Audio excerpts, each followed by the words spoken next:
Hey guys, what's the defining moment of your life? What's the defining moment of your week or of your day? We can talk about the defining moment of Jesus' life. In fact, if you could go there every Sunday, if you could take your kids, your wife, and you could go to Calvary and point at the cross and say, this is authentic love. This is what it means to be a man. This is what I'm trying to be myself.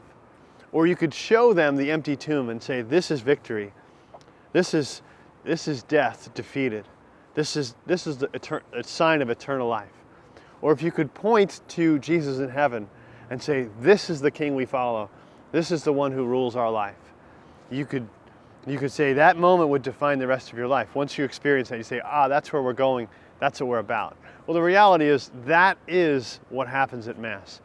If I could just encourage you to let that moment of, say, the consecration, where heaven touches earth, that moment, let it define your week. Consider that moment, just that moment, and say, Lord, help me to just be attuned to that moment.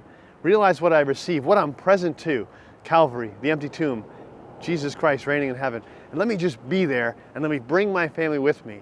And at least, Lord, at the end of this life, I can say, Lord, I brought them to what was most important. I brought them to the place where we can be in the breach.